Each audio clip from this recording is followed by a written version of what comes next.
no. What's going on with the green screen? Oh, it's all dark in here, guys. Not anymore. Yeah, it is. It's dark. No, it's not. It's light. It's dark. It's light. It is Wednesday, February 16th. PaleocratDiaries. Ow! I hope you're psyched. I hope you're super duper pumped up for today. And why? Simple reason. Simple reason, because today is the day that the Lord has made. And we're going to rejoice. We're going to be glad in it. And we're going to do what we do every single time. It's simple. Take a knee for Christ the King, dedicating every single thought, word, and action to the restoration of all things in Christ the King. And how do we do it? We resolve to never give up, to keep on smiling, and to remember that one day we too shall die. And in the meantime, dream those bigger thoughts.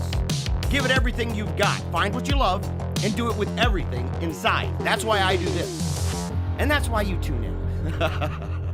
I'm grateful for all of you. We've got a good show. We've got a good show. We're going to talk about a bunch of different topics. I might address a couple comments about the old sedevacantist system, because I'm working on a fantastic piece for 1 Peter 5. We're also talking about this book right here. This book's awesome. Christianity in Crisis, 21st Century, Hank Hanengraaff, talking about the word faith movement. Movement. The name it, claim it, the tag it, bag it, flab it, grab it crowd. That's who we're talking about, the weirdos. I mean, these are bona fide weirdos. Uber popular, though. Super popular. Joel Osteen level stuff, right? Joyce Myers and her $7,000 gold toilet. We're going to talk about stuff like that. T.D. Jakes, Benny Hinn, right in the bodies hit the floor stuff. We talk about that and how they kind of believe that God was on another planet. And then he made a carbon copy of the planet. He called it Earth. He made a carbon copy of himself and called him man. Lots and lots of very strange beliefs. It's much more than what you may think. It's much, much, much more than what you may think. All right. Remember, you can join in the comments section. Let me go ahead and just pull that one up right now. Let me go up and just pull that up right now. Okay. So in the comments section, I want to greet everybody real quick. Alexander, it's good to see you. You're first in line today, buddy. First in line. And you got a bunch of those wolves. You got a bunch of wolves lined up. Yeah, Phil, nice to see you, buddy. Yep, TRN/, good to see you. Sam, of course, everybody. Jedediah. Yeah, Haley, she is on the ball today. Haley is our moderator, so treat her right. Treat her right. You got to do it. You got to do it. It really, actually, to be quite frank, it upsets me in our chat if I ever see people, not treating her right. I'm like, look, for one, it's Haley. Number two, she's a lady. Number three, we don't have many ladies over there, which, by the way, is a very upsetting thing. I blame it on the medium. I blame it on the medium. It's your fault, meaning of Catholic. It's your fault. You ruined it all.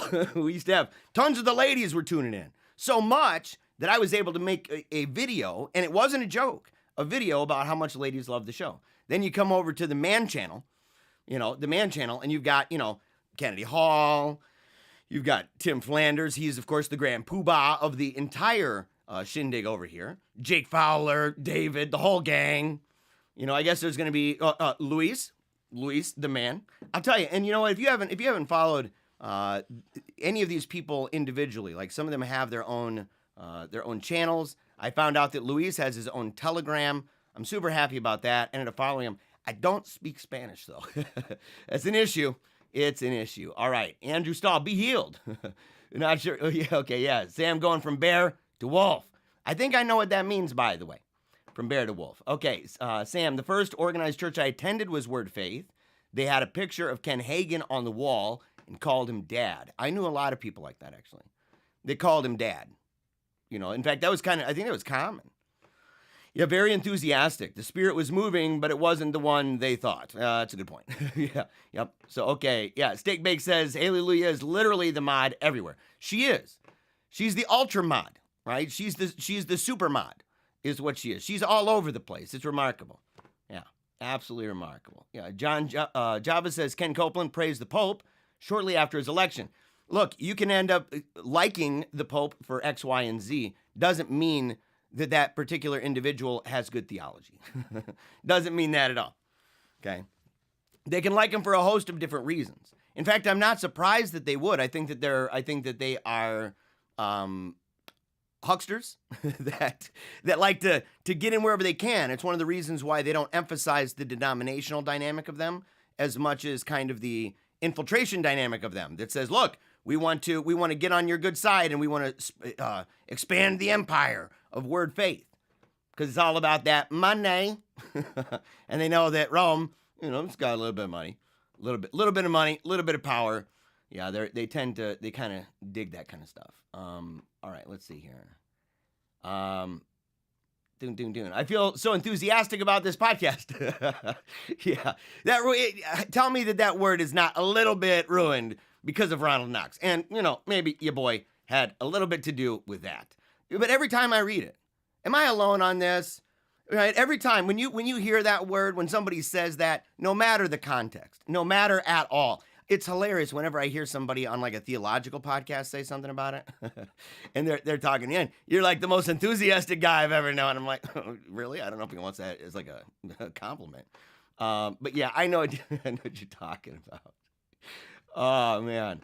Yeah, Rachel says, looking forward to this. The Word Faith Ministries has had an impact on my parents' faith, although they remained faithful Catholics. That's the point, right? It's kind of like Wesley. That Wesley, Zinzendorf, the Moravians, like the idea was not so much to set up a rival thing, so much as it was to simply have those ideas integrated.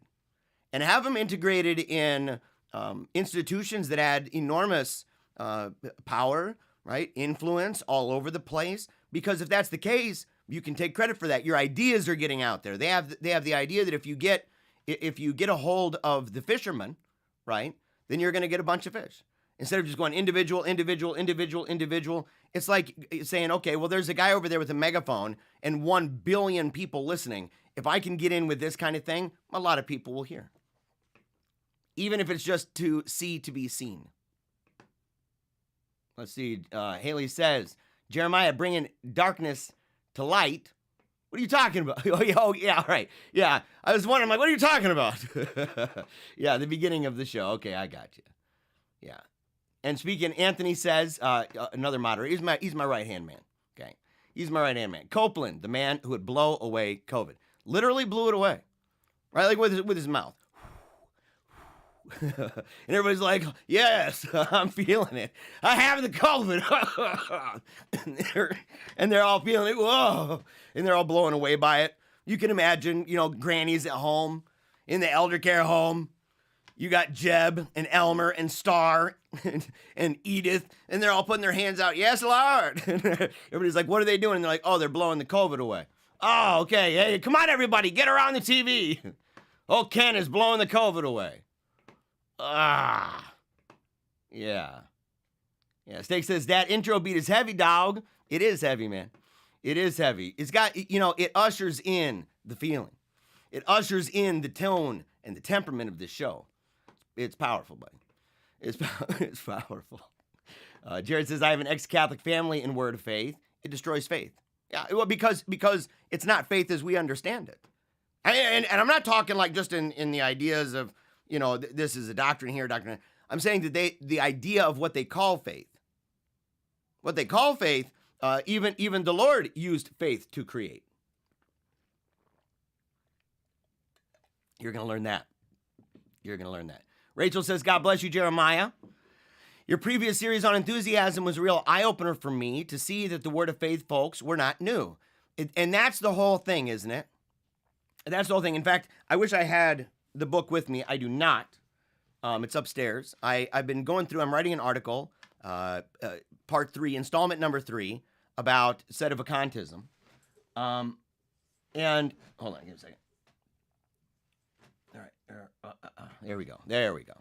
Yeah, part 3 on sedevacantism for 1 Peter 5. And in it, I'm going through St. Francis de Sales. I'm showing why, if you take his understanding of the church, the visible church, and his arguments against the Protestants, and his arguments against extraordinary mission, his arguments against individual interpretation and stuff like that, you can find that is a remarkable, in fact, prophetically, he talked about this, saying that one day he hopes that this would be viewed as a method of re-evangelizing people that would fall away from the church.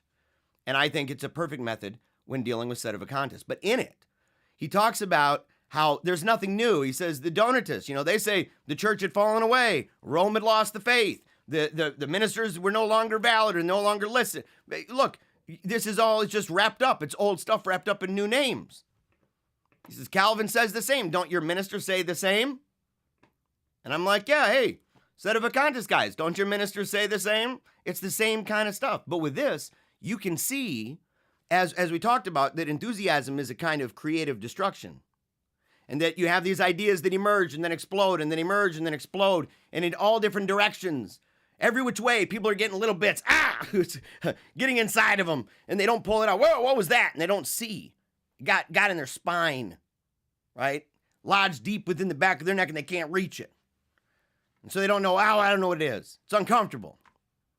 And then eventually, it kind of goes throughout the whole system, like a virus, manifesting in all sorts of side effects, all sorts of symptoms. And that this happens over time. And so you end up having beliefs, and we're going to find this a lot in the 20th century. We're going to find it like crazy with enthusiasms of the 21st century and cults, and especially the way that they're impacted, including this group here, by New Thought metaphysics. And in the various communities that were connected to tenets of New Thought. Does Jeremiah have healing water? No, I do not. No, I do not. Not sure exactly what that is. Let's see. Mikey, I watched your video. Yeah, okay, Mikey, this is the last one I'm talking about. Mikey, I watched your video. It was hilarious. It was hilarious. Yes, you need to go check it out. He's actually made a couple of them. Talking about Mikey Joe. Mikey, share the links to those in the videos. I'll go ahead. I would play them, but I'll get a copyright thing against me because the music. And because this isn't my channel. Maybe I'll post it over at PaleocratDiaries. We'll see about that. Let's see. Mr. Leon says, Jeremiah tackling the weird Protestant movements based. Yeah, that's what we're doing, bud. That is what we are doing. And yes, that would be in enthusiastic Quasimodo. It'd be Frankenstein. All these enthusiastic groups are Frankensteins. That's what it is. So, all right, make sure we'll keep track of that throughout the show. And of course, remember to go ahead and follow us there on Telegram. You can do that at, I think it's just the letter t.me/the Chat. That's to join the chat. And if you want to just follow me, it's not a chat, so you can't comment on that. You can comment under each post, but it's not like a live, it's not like the live stream here. The Wolfpack chat is, okay, but PaleocratDiaries is not. And what's this right here? What's going on with this? The R&T crew, where's your boy? What? Wait, I must pop up in the side or something. Surely Lofton would not share that without having your boy on there. I mean, come on. Look at those guys. They're all looking so they're looking so based, aren't they? Those dudes, the R&T crew. Can you just imagine the little sticker? They got a little sticker of me where it's got the cry face where my eyes are like red and the wrinkles on my face and tears are coming down like that. And imagine like that it slowly comes up on the side as the music's playing in that video and then goes back down. Like I was upset to be not included, or that my head pops up from behind, like I'm jumping up from behind. Hey guys, what about me? What about me? Yeah, you got to get on him about that. We got to get on him about that. That's 100% for sure. But make sure you can follow us there after the show. After the show, I'm going to immediately go on to the Wolfpack chat and crank up a live stream. So if you have questions that I didn't address here, or comments that you would like to make, or you would just simply like to talk about different topics that have come up in previous shows or whatever, we're going to do an afterglow show that I'm going to do probably every week, right? Probably every episode. Once I'm done, I'm just going to head out, go right over to the Wolfpack chat, and then engage there. And that's a live chat. So you can talk to us. You can post the comments in the chat, and I can read that. If you don't want to comment and stuff like that, you can do it on audio or on video. It's really cool. It's just like a big Skype call. So it's a bunch of fun. So make sure, go over. I believe the link is in the description for the Wolfpack chat. So make sure, check the description below, and we will deal with all of that. Real quick, last thing. Well, almost. So I got this. Let me get this thing up here. All right. Check it out. Look at this. Yeah. I got this right here in the mail from none other than my buddies over at Tridentine Brewing Company. Yeah, and I like how it's got like it's lifted, right? Parts of it are lifted. It's not just flat. Yeah, you can see it in the light right there. Yeah. Absolutely beautiful. Absolutely beautiful. And they sent a letter. And so I wanted to go ahead and just read the letter. Dear Jeremiah, I'm pleased to present this tin tacker. Okay. We'll put it up here. I'll see if I can find a place here, even in the background, so that people can go ahead and see it again. Got the tin tacker.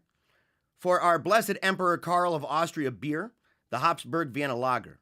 For more than a decade now, I've had a great devotion to Blessed Karl, as he's an exemplar of what it means to be a strong Catholic man, husband, father, and leader. We could definitely do with some more authentic Catholic masculinity in this crazy world. I figured that you deserved a sign, given that you tried out our beers live on PaleocratDiaries. Looking forward to the release of the book about your daughter Samantha's life. Keep up all the great work. I don't know how you do it all, especially keeping up with the Telegram chat. That is a full-time job in itself.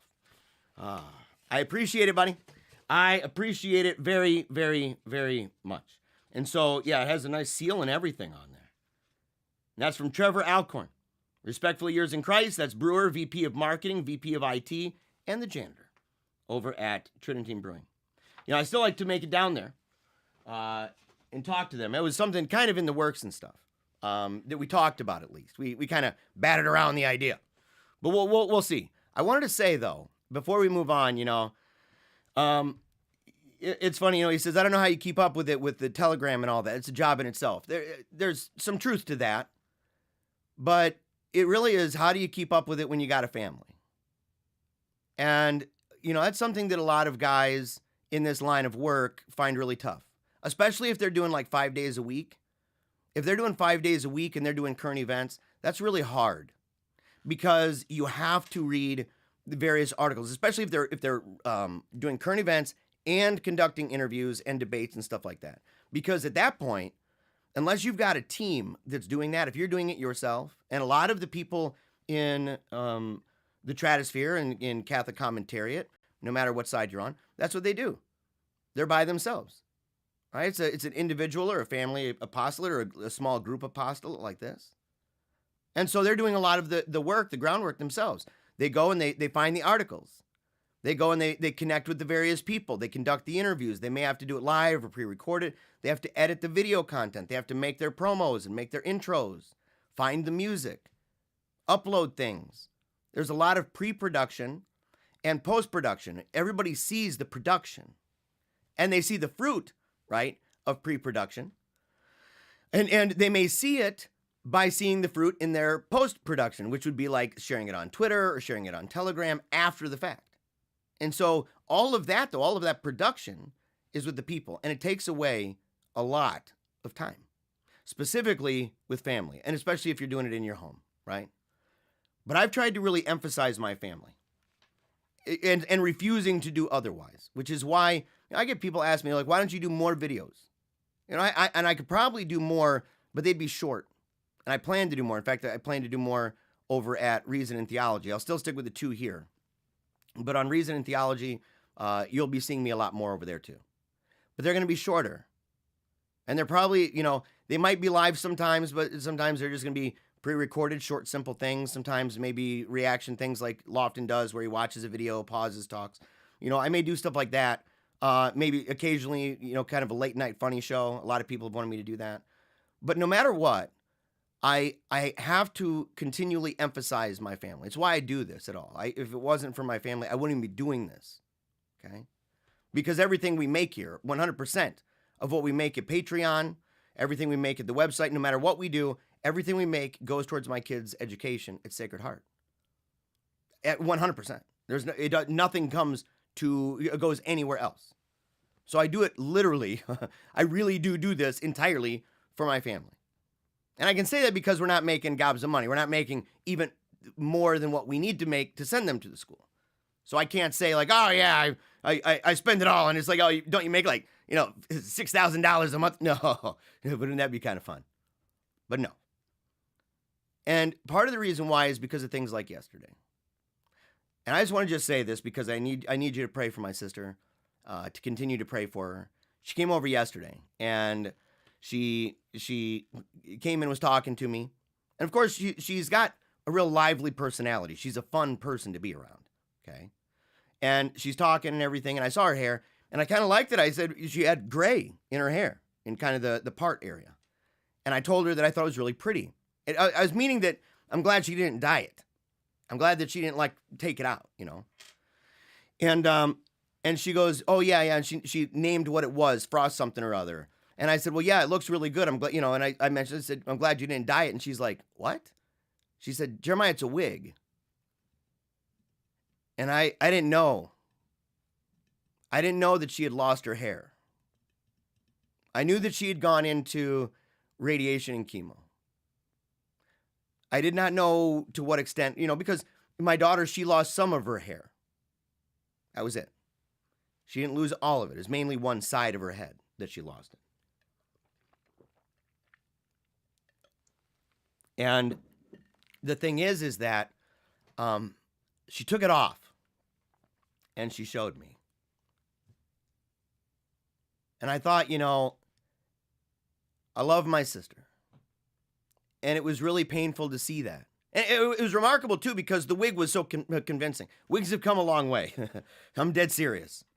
They've come a long way. I remember the wigs that, kind of look like the Barbie, the heads of old Barbie dolls, or those really kind of creepy dolls that have the hole in the top of the head, and you got a bundle of hair that you're sticking through, and you glue it. So it's got a bundle here, bundle there, but you see the space between it.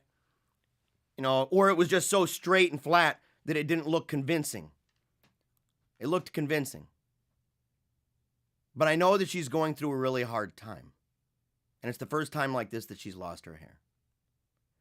And later, my daughter was talking to me, and she came downstairs. I was writing the article, going through St. Francis de Sales, reading fantastic arguments. It was awesome. And my daughter comes down, and she's talking to me about how sad she is. And she just came down. She said, Mama told me to come down. I said, why did Mama tell you to come down? She said, because, I'm really upset right now. And I thought she was mad about something. And she said, Mama said I got to talk to you. I'm doing my work. And I'm like, well, why? Kind of exasperation. Why did she send you to me? And she said, because I'm really sad that Aunt Curly's dying, and we haven't seen her very much, and I'm afraid that I won't be able to see her. And I'm really sad for Harper and Keller. Those are two of the daughters. Because their mom is dying. And she just cried.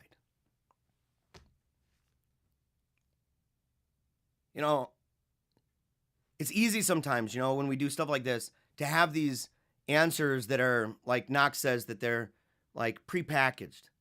We've done this for so long, talking about pain and talking about death, talking about dealing with things that are difficult in life. And our faith leaves room for tension, paradox, mystery. Great difficulties are found in those tensions. The fact that we can cry but yet should remain optimistic, that we can look at the world and recognize the reality of a situation and yet not lose hope. The idea that we know that we're going to die, but we do our best to live, not just for this life, but for the after. And she was talking to me, she's just bawling her brains out. And I'm scrambling inside to try to think of I want to comfort her. And first of all, we just hugged. And I just held her. And then when she was done hugging me and she sat back down and she's kind of wiping her tears and stuff, we talked about something I've said before on the show. I said, think honestly, think of how painful this is going to be. Do not shy away from that. Because it's coming. Think of what it will be like. Imagine for a second, the daughter. Imagine the daughters standing around the bed and seeing that their mom is no longer breathing. That animating life is no longer there. Imagine the men carrying her casket. Imagine the people wearing black and weeping and holding each other as they're saying their farewells. And imagine the moment that you see that casket go into the ground, settling the score once and for all, that at least on this plane, you shall not see her that way again. Cry. Let it out. Because it's already there. All of those thoughts are already there. It's not about planting anything new. It's about recognizing and allowing to come up those feelings that inside are driving you to be angry at mama and for mama to drive your butt downstairs to talk to papa. And then I grabbed the crucifix off my wall and I put it in her hands. And she's weeping by this point. And I said, now look. And I said, what did he go through? And she knows. She talked about it. And she goes, and she said, I didn't even have to say anything. She said, Papa, he went through worse than anybody. I told her, I said, that doesn't take away from the pain that we feel. It doesn't say, well, look at what he did, so you shouldn't feel sad. You shouldn't cry. Look, who are you? What kind of pain is that? Whoop-de-doo. It's not to say that. I said it's to say that he understands more than we can possibly imagine, that he understands. That he went through far worse. I said, at least, Aunt Curly will have all of her family and friends around. Her best friends did not betray her. At least, people aren't ripping out her hair. She lost her hair by a choice that she made. They weren't ripping it out. And it's a consequence simply for being alive, not a consequence of a terrible injustice. I said, so get mad. It's okay. But always throw yourself back on that cross. Hold it. And I said, and realize it's easy sometimes, isn't it, to get lost in this idea that Jesus is like a proposition or that God is an abstraction. We debate it all the time. Catholics are especially susceptible because the apologetic method that they use. They fall prey to this idea constantly. It seeps in that maybe God's like an abstraction. It's an it. I said, he's a man. Behold the man. He lived in time. Face, hair, nails, breath, sight. He was a real man in real time with a voice that I can't wait to hear, but a voice. And I said, embrace that man. Not the idea. Embrace the man. The man that is consubstantial with the Father.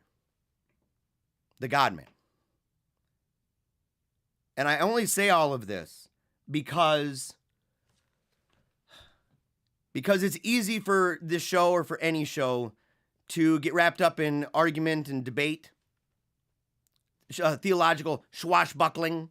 We're all fascinated by the sparks that fly from the clash and the clang of our arguments with each other. We get a dopamine rush from the rabbit trails we're willing to race through, the labyrinth of rabbit trails that we're willing to investigate. But when push comes to shove, it comes back down to that cross and to that man and to that empty tomb and to the fact that that man right now is on the throne. And that all the things that we're dealing with in history right now, all the things, every debate that we've got, all the Taylor Marshall mumbo jumbo that's going on, all the Patrick Coffin mumbo jumbo that's going on, all the modernist clown mask nonsense stuff going on, all of it. All of it. It is happening within an overall context wherein Christ is still Lord over all. A clown mask didn't kick him off the throne. No more than Taylor Marshall could kick the Pope off the throne. Or say, I'm not kicking him off, I'm just recognizing it. Doesn't matter. Doesn't matter.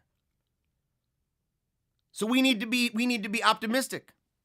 And that's not, and I'm saying that to distinguish what we're doing in our lives from this. And that's part of, I think, the apologetic in dealing with people who believe in word faith.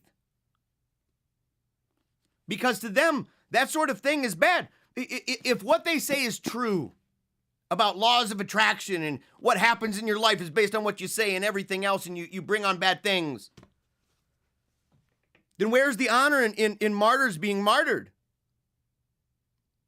Where is the honor in the fact that Christ gave his life on the cross?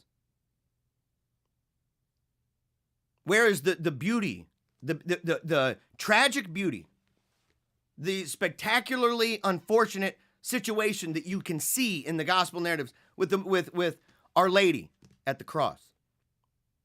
The sorrows that pierced her heart. And these sort of things can help us in talking to everyday people, because no matter what these people say they believe, no matter what it is, the truth is they experience life. No less than the Christian Science people who say that there's, sickness might be like an illusion. They get sick and die. Like Kenneth Hagin. Kenneth Hagin, talking about his faith and all that other stuff in his health gospel, behind the scenes getting a bunch of heart surgeries. They know it's true, but they wish it weren't. And that's all the more reason, like my daughter, to throw themselves at the cross of our Lord Jesus Christ. So I just wanted to say that, and to ask you, please pray for my sister, please pray for my daughter, okay? And please pray for the work that we do here, that maybe one day we'll make more money. That'd be nice, right? So okay, we're gonna move on. I'm not gonna go to scene 2 today, because my wife, again, she helps me with putting together screenshots and stuff like that. So you're kind of stuck with this single frame. It is unfortunate. It's true. It's unfortunate. Okay. But the thing is that she normally helps me with certain things to do with screenshots and making sure that this stuff's aligned. She is not here right now. My sister forgot her purse at the restaurant that they ate at yesterday. And so wasn't able, she had to bring the purse, drive it down. They lived about an hour away. So they met about halfway. So she's not here. We don't have screenshots, but I'll do better about that. I actually hope that Hank Hanengraaff tunes in. I actually mentioned him on Twitter. I'm hoping that he tunes in. It'd be great if he did. I'd like to speak with him one day, right? When I first heard this, I was a Protestant. When I first heard of him, when I first got this book, it was early 21st century. Well, no, it was late 20th century. It wasn't even 21st century. So this edition had not come out yet, okay? This edition. But he had a show called The Bible Answer Man. Okay, and I haven't followed him in a while. I do know, however, that he left Protestantism and has since become Eastern Orthodox.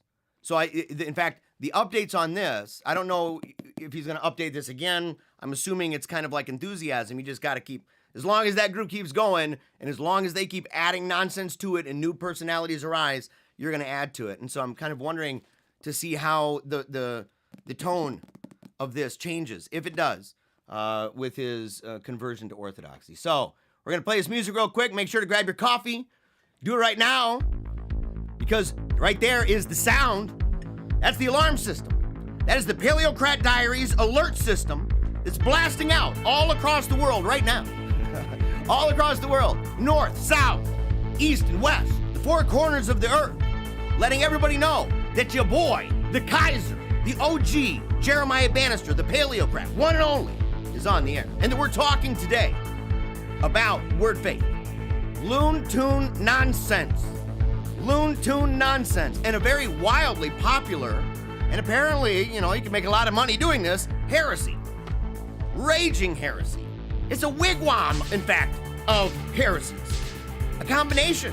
Multiple layers taken from multiple different groups over time. Various different periods. And we're going to break that down. We're going to find out to what extent they were infected with this enthusiasm or with that enthusiasm. So make sure right now, if you have not liked, commented, if you haven't shared, if you haven't subscribed, do it all. Stop being a weirdo. Do it all.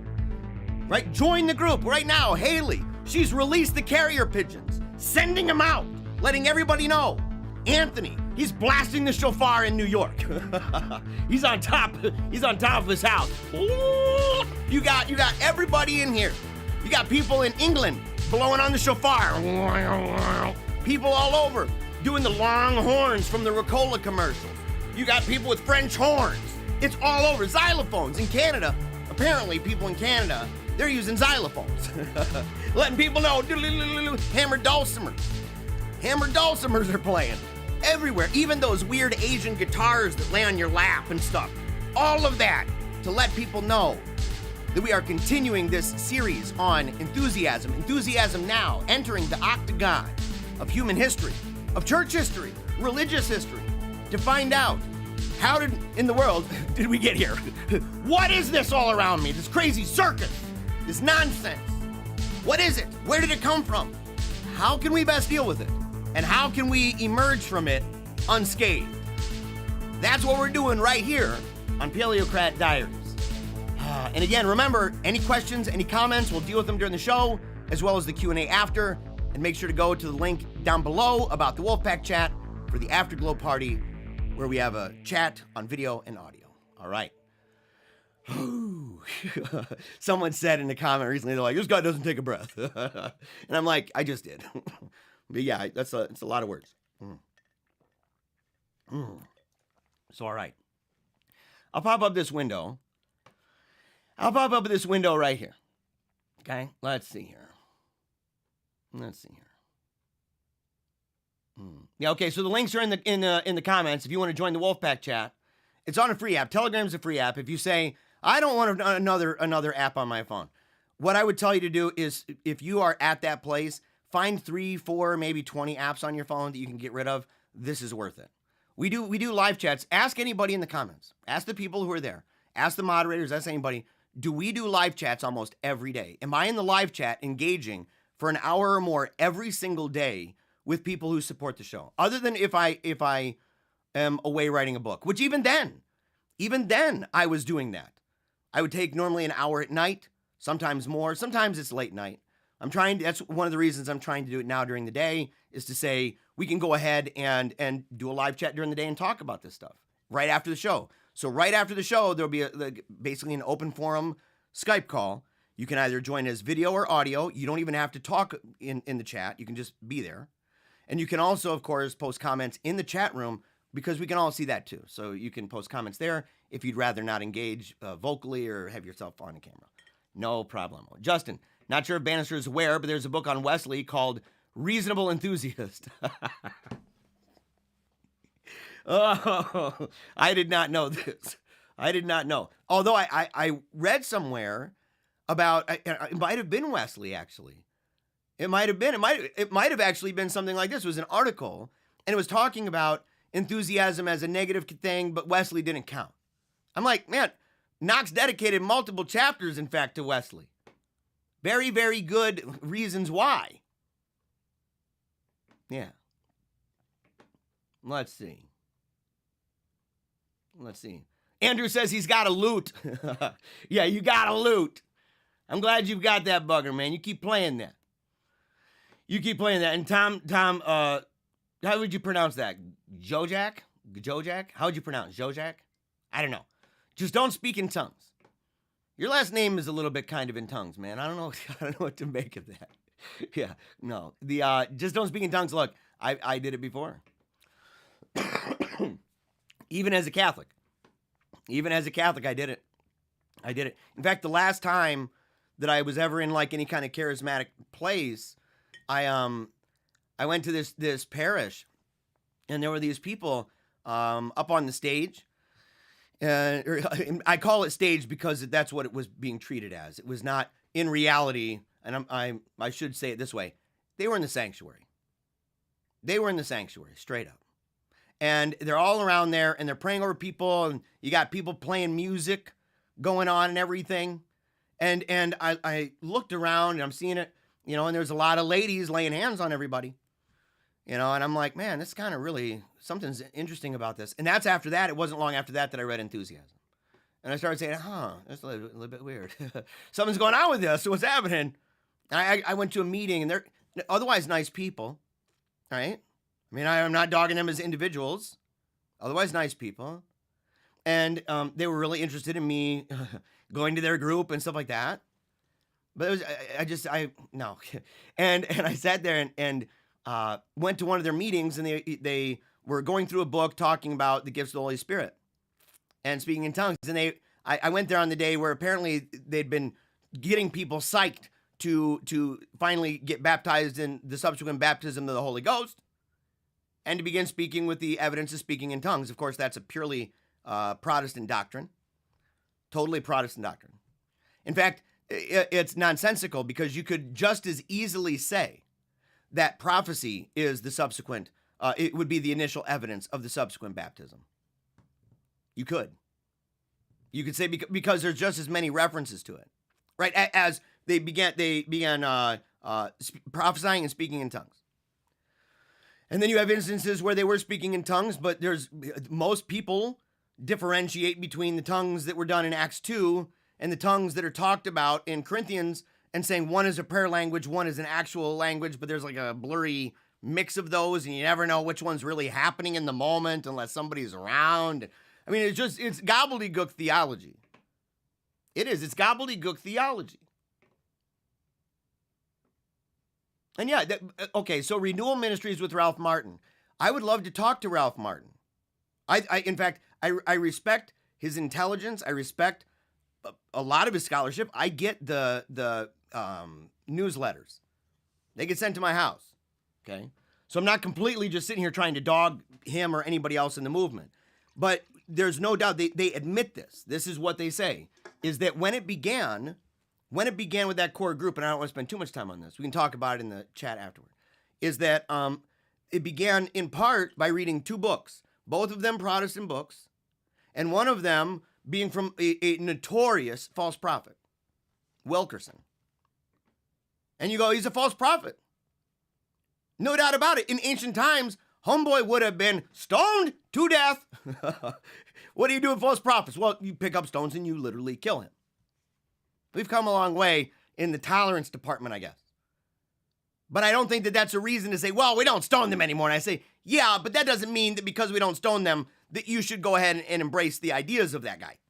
The likelihood that system, that those practices, and you say, where did it come from? It came from in overt racist Kansas, Parham, right?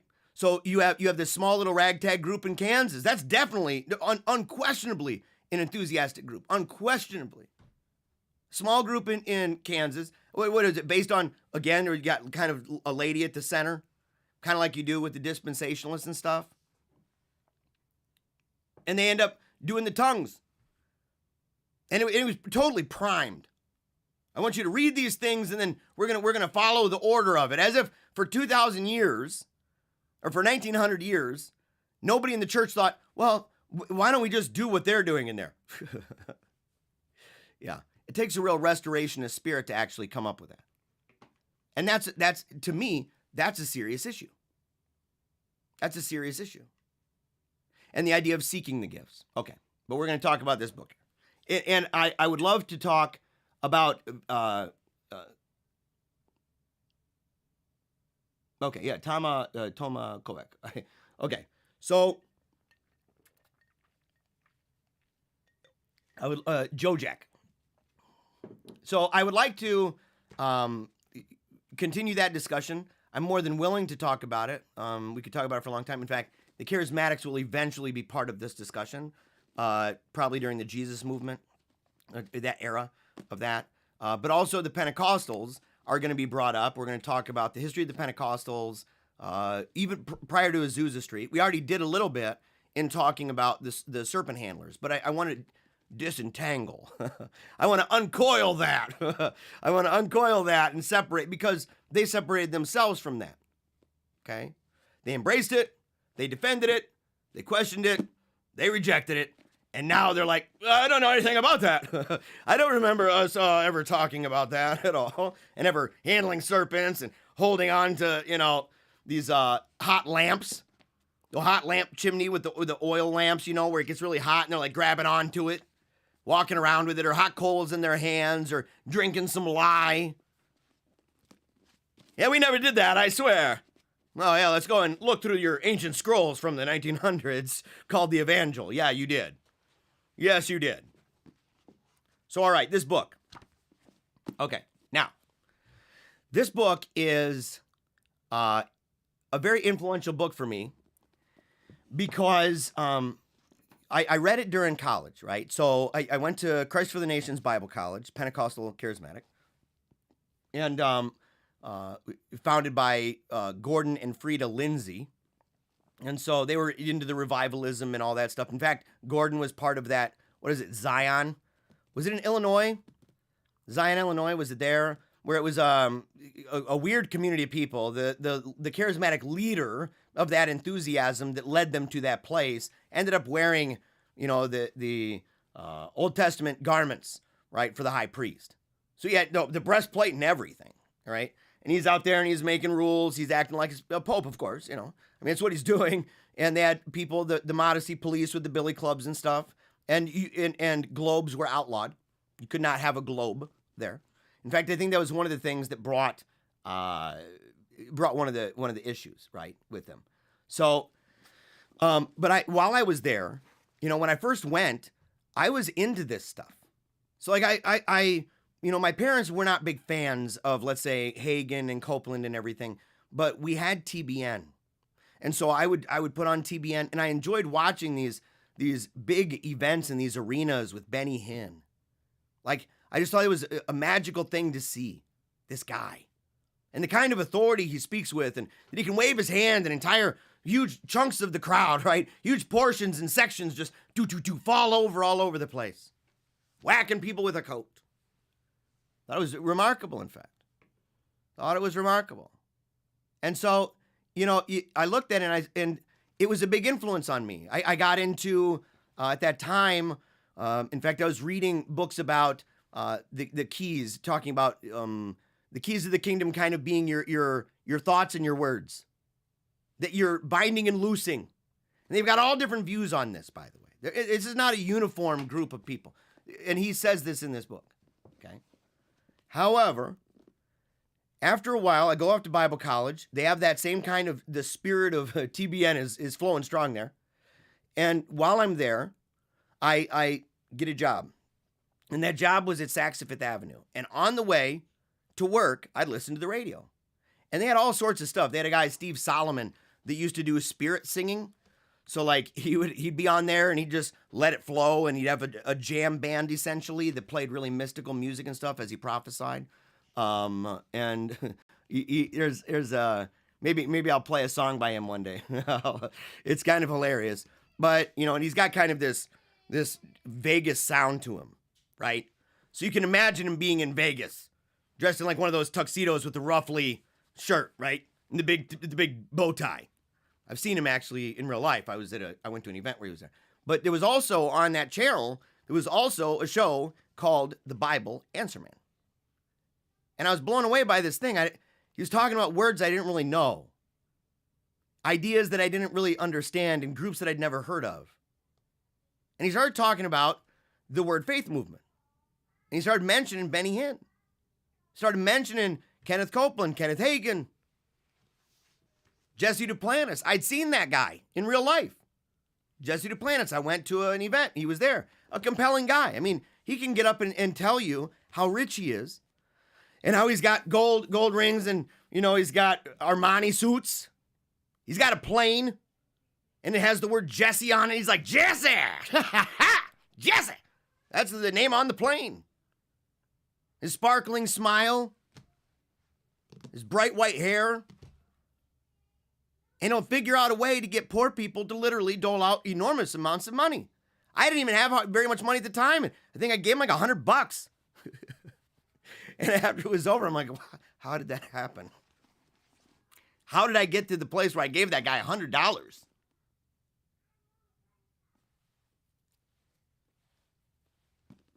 Well, they're persuasive people.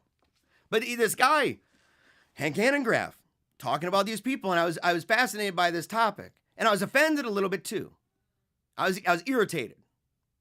But some of the stuff he said was really making sense to me. I recognized it in the Bible. And I was like, yeah, I don't understand how could they say that? I've never heard them say those things. I've never heard it. And I thought, why? I should buy maybe the book. Because in the book, he'll have footnotes. He's done one better. In fact, today, after the show, I can't do it here because it would be taking content, right? But I want to go and just live stream it. It's not going to be saved. There's no monetization to it. There's no benefit financially. I'm not going to be peddling, hey, support us on Patreon, nothing like that. But I want to play where he reads part of this. So you're going to hear portions of the first chapter, but he's going to read from that, the mythology of the Word Faith movement. He's going to read it because in it, it's got not just quotes, but the audio clips of them saying it. You can hear the quotes that he's using for this. So you're going to hear stuff and say, did they really say that? Are you serious? Yes, very, very, very serious, in fact. And we're going to prove it because after the show, during the afterglow at the Telegram chat, I'll play that so that people can hear that, in fact, yes, he's being very good about making sure that he's quoting them and not taking them out of context. So, all right. And again, remember, that's right after the show, the afterglow. So from the introduction here, and I'll leave the comments up on the screen. Okay. I hope you don't mind that. Okay. Everyone wants to know the secret. The secret to health, to wealth, to successful relationships, to making a fortune, to maintain your perfect weight. The list is endless. Thus, when Rhonda Byrne informed the world that she discovered the secret of life, a secret harnessed by the great people in history, Plato, Shakespeare, Newton, Hugo, Beethoven, Lincoln, Emerson, Edison, Einstein, the world took notice. Within weeks, The Secret topped bestseller lists and morphed into a cultural phenomenon. Did you read that book ever? Did you? And if you did, let me know in the comments section. I've never read that book. Not interested in giving money for it, to be quite frank. What is the secret? It's the law of attraction. Byrne says, you create your life through your thoughts and the law of attraction, and every single person does the same. So this is like a weird kind of solipsism, right? This is a weird kind of thing that says we're all in control. I don't know. It would be interesting to hear what happens in a world where one person has really strong thoughts in one direction on a certain topic. Like, what if you got an equal number of people, and an equal number of people were thinking positively about an election and their candidate, and the other group of people was thinking positively, equally positively about their candidate? Who tips the scale and why? And if that's true in that situation, how many other situations would it be true, and how could they possibly disentangle it? How could that be? You got a real problem here. And the idea that, if I think these words, if I think these thoughts, it manifests itself in reality. I can understand somebody saying that it can affect it. I can get that. That they could say, look, if you talk negatively and if you constantly say you're a loser, you may, even if you don't entirely believe you're a loser, right? You're going to maybe get down. There is a point to the idea of frowning and, doing this thing. Right? If you do that, it's easier to kind of smile, right? You might even laugh at the fact you're doing it. So there's a point to that in a way. But as a causal factor for like the universe and the happenings of history, the providence is a little more than the manifestations of a bunch of minds thinking about something.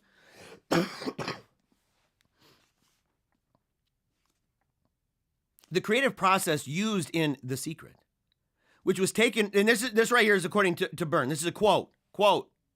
The creative process used in The Secret, which was taken from the New Testament in the Bible. Okay. Oh yeah, we get that. Yeah. You get that, by the way? Yeah. I read the Bible, and the very first thing I thought is the arc of history is just simply by the way that people say certain things, and if it's positive or negative, tapping into God like a battery or something. An energy source. It's got positive and negative charge. And if I speak positive thoughts, if I speak it or I think it, and it will manifest. I have a connection. I'm hooked up. Hooked up to the energy source. From the New Testament is an easy guideline for you to create what you want in 3 simple steps. Well, it makes it easy. What are those 3 simple steps? Ask, believe, and receive. So ask for it. God, I want $1 million. Believe it. I believe I will get $1 million. Receive it. I'm waiting. I knew a guy in school who believed this. This is one of the reasons why it's so dangerous. I know a guy who had, I think it was all the Copeland tapes. He was a huge Kenneth Copeland fan. He had tons of them. And this dates me a little bit because I said tapes. Yes, I did say tapes. I did not say reel-to-reel. Yeah, he had a reel-to-reel player in there. Yeah. So no, he had tapes, cassette tapes. And he's listening to these name it, claim it tapes. Flab it, grab it, tag it, bag it, you name it. And he's listening, and I noticed he's getting extremely depressed. And I was the RA, so I had to talk to this cat. So I go in and talk to him. He's a wreck. His room is a wreck. He's a wreck. And he's like a handsome dude. He's the kind of guy that should be out there mixing it up with big groups and stuff, hanging out with the ladies, working a job. He didn't have a job. I said, well, why aren't you working? Well, he said he wasn't able to pay for school. I said, okay. Well, why? Why aren't you paying for school? And he's like, well, I believe that it will be paid for me. I'm like, well, do you have a job? I mean, I'm working. My cousin, who's my roommate, he's working. Oh, no. No. I'm believing by faith. God is going to provide. And I'm like, so you can be a lazy scumbag. Sitting in your room listening to tapes, eating pizza without your shirt on and stuff, and some sweatpants. Is that what it's all about? That is the plan of God. God has a plan for your life, and that's it. Yeah. Dude didn't make the cut. Didn't get the money. Gone. I see this sort of thing all the time. People who take it to the extreme. People who there was a friend, I may have said this before, so forgive me. But somebody who took this idea. This is before The Secret, right? Because The Secret's not so secret. It's been around for a long time. This is somebody rolling in a wheel and saying, look at what I created. And people are like, oh my gosh, look, that thing rolls around. Yeah. Yes. But I had somebody I knew, they really wanted this car. They wanted to get a red neon. And this red neon, at the time, it was like $5,000. Okay, that's what they wanted. They wanted this thing for $5,000, and they're driving by, and the dad was really into this stuff. And we knew this family going way back. In fact, there was a prophecy that I was supposed to marry this girl. Okay, so we kind of dated. It was a real wreck. And actually, it was this belief system that was the end of it for me. But I remember, she drove by this place with her dad and said, look, I wish I had one of those cars. And he goes, oh no. He corrected her. It is your car. It is your car. You have to believe it is. Christ wants you to have this car. Christ not only wants you to have the car, but not pay for the car. So they went. She put her hand on the car, cuddled up next to it, sprawled her body on it. No, I'm kidding. But yeah, she sprawled out all over this is mine. But she goes to the dealership, gets out. They take pictures, put the pictures all around the house. In her car, so that when she gets in, she pleads the blood and speaks words of faith over the car.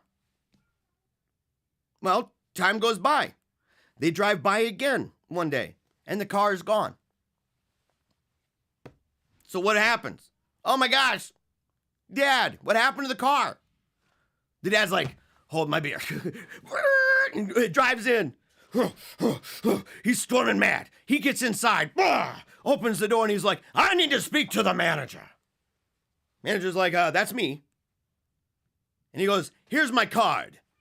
And he hands a card, from the church and says, and the guy's like, I don't know. He's like, I have a very professional job. Here's my pastor. He can verify I'm not insane.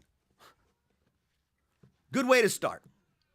Good way to start the conversation.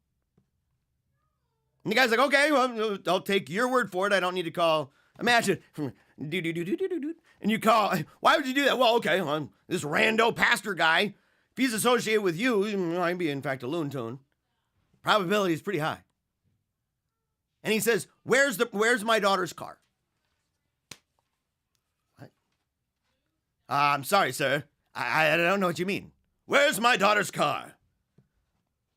Well, did you guys buy one? No. My daughter's car that the Lord is going to give her is in the front. And now it's gone. I'm really confused. I don't understand. God is going to give my daughter that car. For free? Yes, of course. We're not paying for that. The Lord's giving it. That guy explained so many things as to why he could not do that. He even probably to get the guy out of the place, was talking about what they could do by giving it maybe to the church, not giving it, but selling it, right, at the lowest cost. And it was like $5,000, right? $5,000. No. And he said, well, he's like, yeah, well, that car, he's like, hold on, let me find out what happened to that car, because it wasn't there anymore. Of course, there's all these other ones. I mean, so he goes back, finds out that car, someone had taken it and decided that they were going to park it and leave and take the keys. And so the place, they had to go get it, they had to tow it back, and they had to change out the ignition. They had to change it out because that person rolling around had the keys. So it was in the shop. Of course, this played into the narrative that the devil was trying to stop her from getting that car. And imagine the conversation. Oh, whew, at least it's only the devil trying to steal it. What? So they go back, still believing by faith, until the day we had to go to school. And the day we went to school, we had to drive down to Texas. Homeboy gets out the van. They have a nice van. And they're making good money, by the way. They could easily have just paid the money. Hooks up the trailer, drives down to the neon dealership, drives down there to get that car. About an hour later, comes back, no car. Devastated daughter, no car. Daughter weeping, no car. Jeremiah looking both directions in the van. How do I get out of here? Is there an escape hatch? So we get to Dallas, and they have the women's dorms. We drop her off first. And they have this parking lot around the dorm and in Dallas, and they've got this fence around it, right? Property, dividing line here, privacy fence. And there's one parking spot left because it's the beginning of school. So all these people are coming in, families are dropping kids off. There's no other parking spots, just one.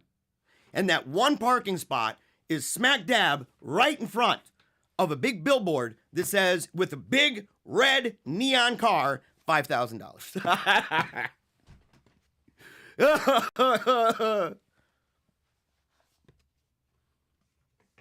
That relationship ended because we were talking marriage. They prophesied that we were going to get married, that God made this woman for me right in the middle of revival. It only ended because of this topic, because I said, well, what would you do in a situation where a kid gets hurt? If we have a child, and knowing me, we definitely would. Knowing her, I think she got like 11 or 12 of them now. She got a lot, actually. And I said, what would you do if a kid broke his leg? And let's say he's out playing soccer and he breaks his leg and a little bone sticking out the skin and stuff. I made it grody on purpose so that it wasn't like questionable. I'm sorry if that's a grody detail.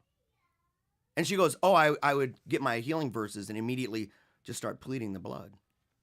I said, you wouldn't call a doctor? Oh, no. I said, I can't date you, and I could never marry you. Never. To transform, and so back to Byrne. To transform herself, she used herself as an example of ask, believe, receive. To transform herself from fat to thin, she thought thin thoughts and did not so much as look at fat people, Quote, if you see people who are overweight, do not observe them, but immediately switch your mind to the picture of you in your perfect body and feel it. Feel it. So don't even look at people like that. According to The Secret, the error is to think that food is in fact responsible for your weight gain. Quote, the most common thought that people hold, and I held it too, is that food was responsible for my weight gain.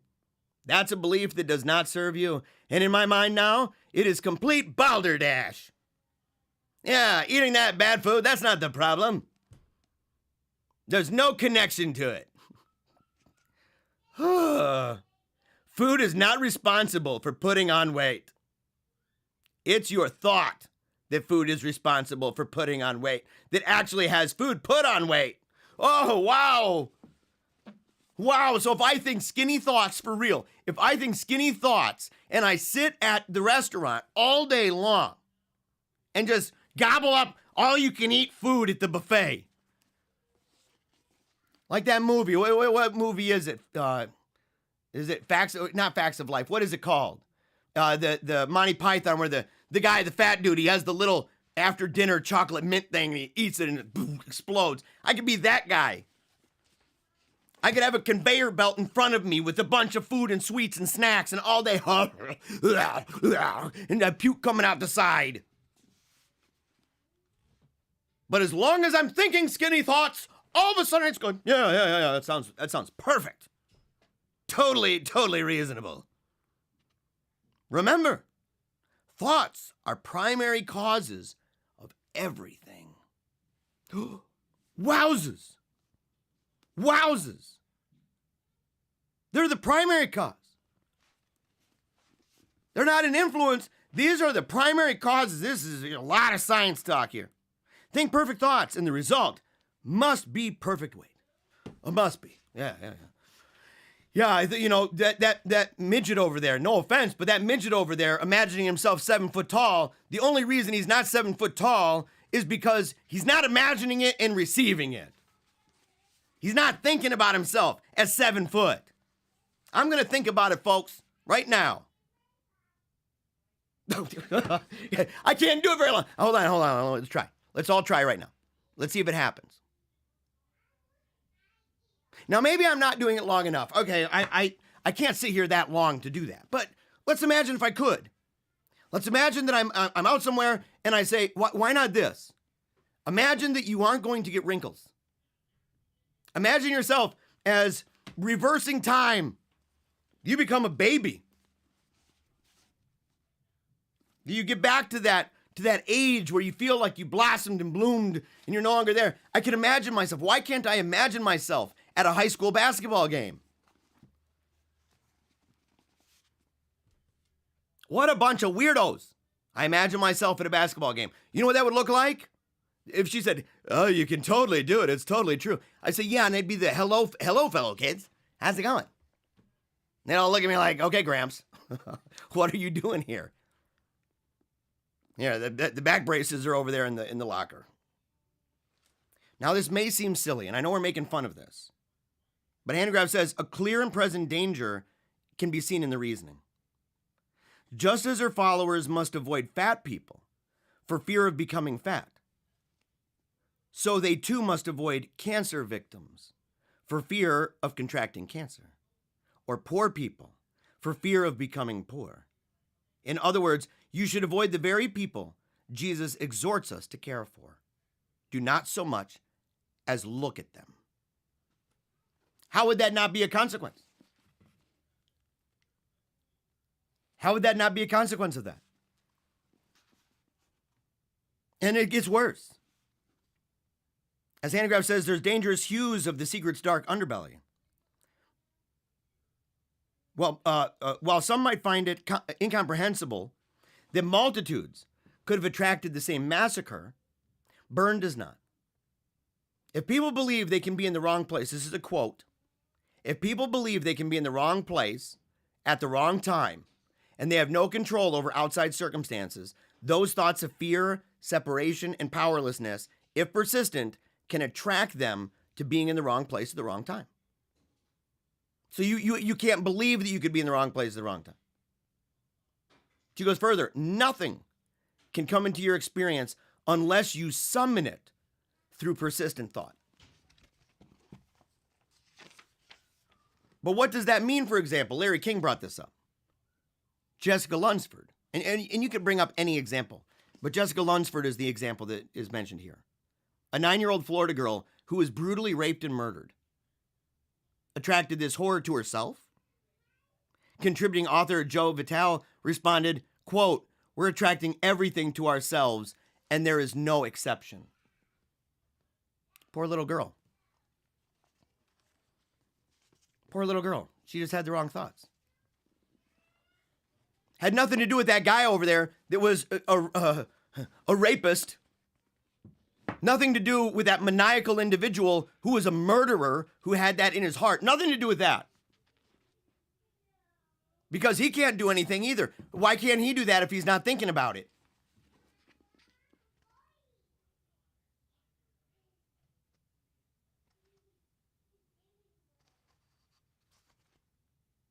They say this: you are the master of the universe, and the genie is there to serve you. Oh, yeah. Yeah, the genie is there to serve you. You're the master of the universe. She's seen it all. She had a vision. She had a good trip. And she's figured it out. She's pierced through the veil and recognized that there's a big genie out there, and it's all connected to these minds, kind of like the Matrix. But we're all in control somehow. A great mystery. But she's here to break it down for you. For Rhonda, the genie is the law of attraction. For Joel Osteen, it's the word of faith. He's committed to this idea that faith is a force. Words are the containers of the force. So you have, as I said, like his idea of what faith is different than what we say. It's a force. And words are the containers of this. Through the force of faith, people can create their own realities. He talks about the moment you speak it is the moment you give birth to it. He's essentially saying the same exact thing. And Benoit says they love to quote, call those things which are not as though they were, as if we could call things into existence. That's actually something that is mentioned here. We'll just go ahead and just skip right ahead to it. Skip right ahead. And it's based on the idea, Osteen, for example, his words are downright magical. In the physical realm, you have to see it to believe it.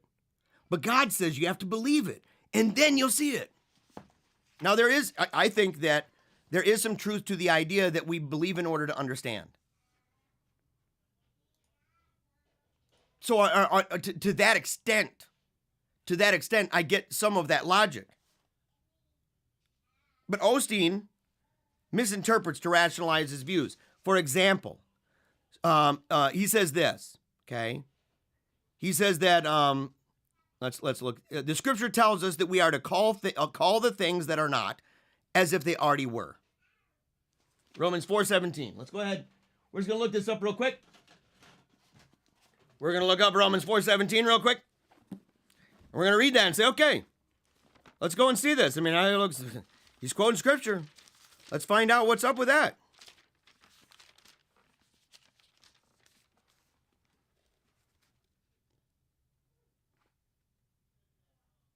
Let me see here. Yeah, Romans 4:17. We are his children in the sight of God, in whom he put his faith, who can raise the dead to life and send his call to that which has no being, as if it already were. That's from the Knox translation. It's not even talking about dudes. It's not even talking about that. The God who gives life, not us. That God who gives life is the one who calls things that are not as though they were. But he throws it in and basically makes it so that that's us. Which is the same kind of cuckoo nonsense that they do when talking about binding and loosing. The keys to the kingdom. That's what they do with apocalyptic passages. Things that are set in a certain time and place or directed to specific people, all of a sudden, that's just made, well, that's directly to me. That's directly to me.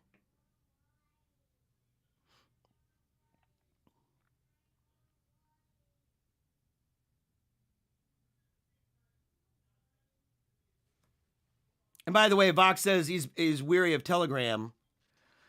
He doesn't like providing his phone number. You can get a fake one. You can get a fake one. You can, and I know this sounds terrible, but it's how people have multiple accounts and stuff. You can go to, like Google or whatever and get one of those numbers that kind of masks yours, and you can use that.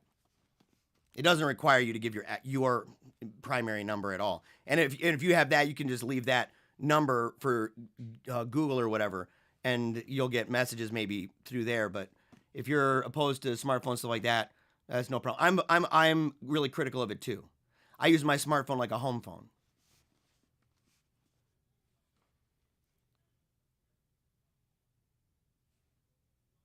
In the late 20th century, Word of Faith teachers like Kenneth Hagin, Robert Tilton, Marilyn Hickey, John Avanzini, Morris Chirillo were at the fore. In the early 21st, they're being overshadowed by a new breed of prosperity preachers like Creflo Dollar. And by the way, Creflo and Taffy Dollar, I've really wondered for a long time if that's their real names. I mean, like, what are the odds? It's like having your last name being Moneybag. And if it was, instead of Taffy, Taffy Dollar, it's like chocolate coins. Like, dude, come on. I like Taffy. I'm not meaning to dog it. But I wonder. I've heard that it's actually for real, though. Creflo Dollar. Rod Parsley. I actually applied to be in his school.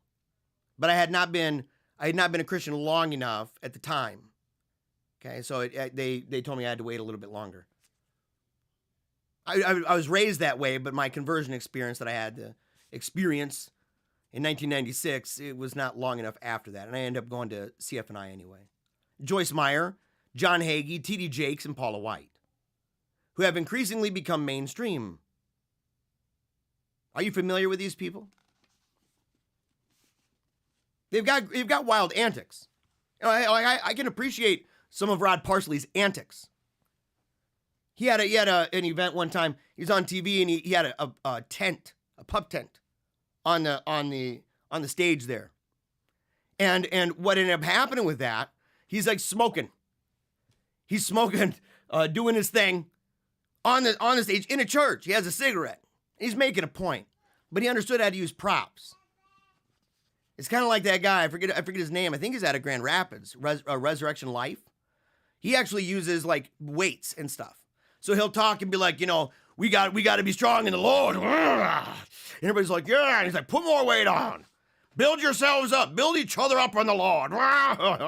And he's, multitasking. But it's an antic. You know what I'm saying? Theatrics. These people are good at it. John Hagee, for those who don't know, he's the blood moon. He's the guy who's like preaching about the end time rapture and the people of Israel. That's that guy. He's the one with the weird time, the weird charts behind him all the time of the end times, describing his new theory about how it's all going to work out. That's him. He's definitely a Judaizer, like no doubt about it. Like he's a Judaizer to the point where Christ has two brides. God's polygamous. Yeah, man, they're straight up brides. Different ones. He's just, he's doing his thing. He desperately wants to get that temple back. He desperately wants to get that red heifer. John Hagee. T.D. Jakes, Joyce Meyer, of course, we talked about her. And while change must come, it clearly will not come easy, talking about how we deal with this. Those who are dispensing spiritual cyanide by the megadose occupy powerful platforms. That's true. They control vast resources and stand to lose multiplied millions if they're exposed. We saw this recently, Kenneth Copeland. It was it wasn't long ago. They're interviewing him about money and stuff. And you can see it in his face. He's taken off guard. Larry King would do that to Benny Hinn. Talk about poor people in Hinn's, congregation and talk. He's like, look, I've been to your house. We're friends. I've been to your house. I see how many suits you have. I see how many pairs of shoes. I know what kind of luxury you live in. Oh, it's a double portion. It's a double portion for the anointed. For those who are called, we get a special blessing of like the megabucks. Everybody else, poor suckers. But, us. Yeah, man.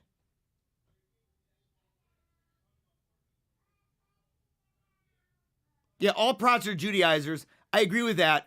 But I think we need to recognize that some of them take it to like levels that most wouldn't. I mean, where you've got all the Israeli flags behind you, where that's like a main part of your mission. Like that's you've made it your thing. Where it's not just like an idea of their role or their idea of, different ideas about Messianic Judaism, stuff like that.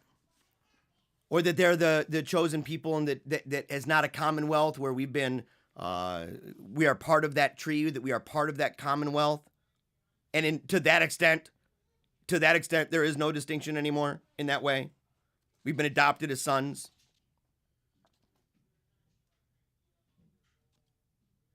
And these people are going to do anything to stop you from talking about them.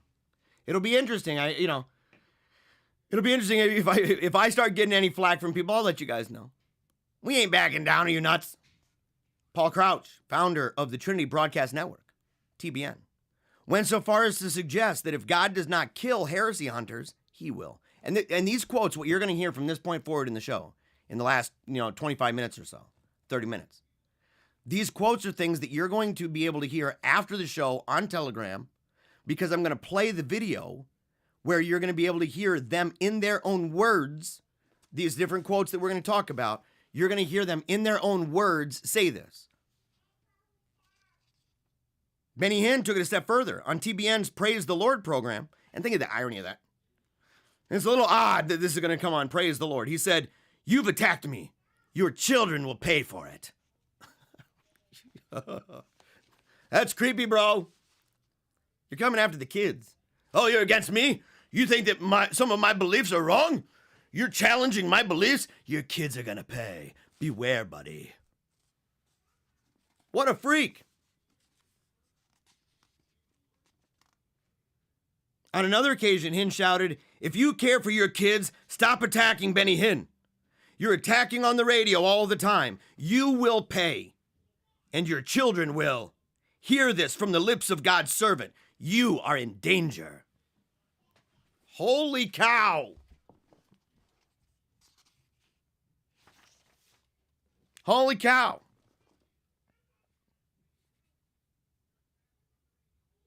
I mean, but look, these are the same people. So you have on the one side, you have this idea that like, everything is good. You bring it on yourself. And if they really believe that you speak those things into existence, are they speaking that in existence to the kids? Is that what they want? No, I don't want it. God forced my hand. That's like that weird Adventist cult that I was watching. I was watching a documentary recently. There was this Adventist cult with this guy he's like the new David Koresh kind of figure, right?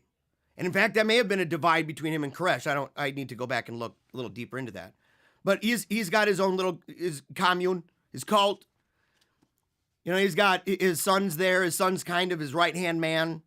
And he's got a bunch of people with him that are, these other people that are with him, they have bought into the idea that he's a prophet, that he's kind of like God and the Messiah. He's a savior. And he's talking about the end times. He's letting everybody know you got to be with him. Heaven's really small. The faithful, the remnant's gotten tiny, tiny. And the thing is, during the production of this film, which I think was on, it might have been on National Geographic or Vice, that this documentary that was done about him, which was leading up to the prophecy that the world was going to end. It was like 2006 or something, and he ended up changing it, I think, to 2007. Obviously wrong on both. But during the production of the film, it came out his son was like, his son was really choked up, and he's sitting on this bench with his wife. But his wife is not really close to him. She's like a little bit separate from him and looking at him and nodding, but it doesn't look like they're lovey-dovey at all, right? And the reason why was because his dad had done the hanky-panky with his wife. His dad was totally tapping that. And so they approached the dad. And now the son is trying to rationalize, God did something crazy. God did something so astounding. He made my dad do that. And his wife just looks at the camera. No. Well, they go talk to the dad. The dad is sitting there. And what does he say? He's like, oh, yes, I remember that very vividly. I bet you do. Bet you do. It's your daughter-in-law, man. You know? And so what happens? What happens? He ends up saying that he's feeling it because he put out a note saying that you should be able to stand naked before your God. That's the kind of thing I guess Christopher West is into. For Catholics and, people who understand that cat, real weirdo. But he said something similar. And he sent it out. And a bunch of the ladies got this inkling, some idea that maybe he was saying that they should present themselves that way. Well, they did. Of course, he was very nervous about it. But eventually he said, yes, you may. You may present yourself. Then it turned into he needs a bunch of virgin wives. I think it was like 7. He needs some virgins. Of course, these virgins, I don't even know if they even were. I think that they were just ladies that were married to other guys in the group who are now, sad to report this to you, very single because their Messiah is, hooking it up fat. But he talks about it. He says that he sensed the pressure. So he got on the ground. He's laying on the ground. And he's like, Lord, are you really telling me to do this? And he said, I realized that it was impending. That God wanted me to consummate the marriage. And the guy with the camera said, well, wait a second. Consummate a marriage? Like, didn't it just happen one time? And the dad, no. He's like, and they said, why? And he's like, well, if you consummate a marriage, would you just be with your wife one time? I mean, come on, give me a break. And the wife again. And the husband in the corner, he was bawling his brains out around the corner. He's had his head against the wall. He's like, oh my gosh. Well, Lord, why did you allow it? He didn't allow it. Your dad's a pervert. This is not activating anything from God, directing it to people who are heresy hunters, who expose these freakazoids, to be quite frank. But it does reveal a lot about them. And I think we should be aware of the spirits too. I don't think that, I'm not a naturalist on this score. I think these people are involved with the diabolical. Pray up. Real freaks of nature here. Real freaks of supernature. But these people make arguments too that Jesus wore designer clothes. You get this from the Bible, right? I mean, you've read the Bible, you've read the Gospels, you've heard it during Mass. When you read that and stuff, you get the idea. Can you imagine the Passion of the Christ? Can you just imagine how it'd be portrayed if it was portrayed the way that these people believe? And why hasn't it been already? Jesus wore designer clothes. He lived in a palatial mansion. He's surrounded by a band of very wealthy disciples.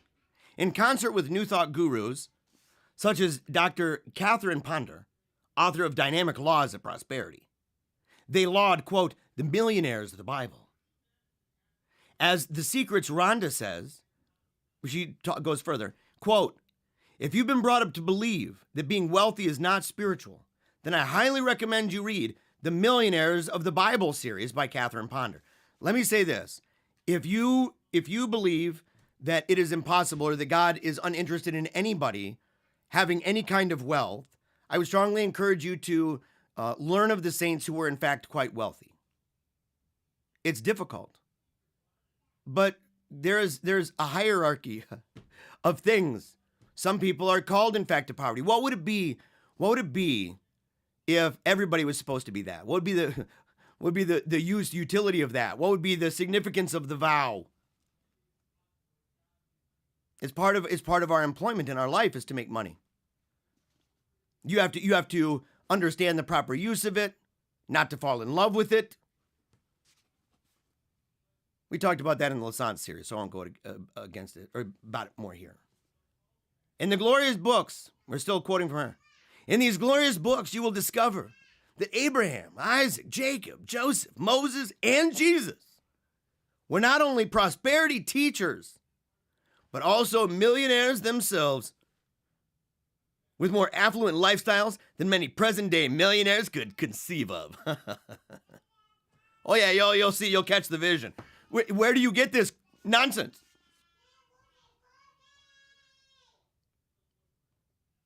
Yeah, Joe Blow says Jesus Christ superstar, but unironically. Yeah, man, totally. Totally.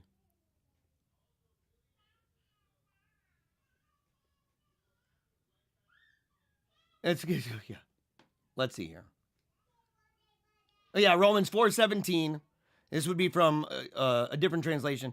He is our Father in the sight of God, in whom he believed, the God who gives life to the dead and calls into being things that were not. Again, God. We're not talking about people, like everyday folks. So Osteen is just literally manipulating the daylights out of Scripture. That dude's Captain Mr. Potato Head. He's got Mr. Potato Head hermeneutics. A little bit over here, a little bit over there. You can smash it together and make it look really, however you want, really.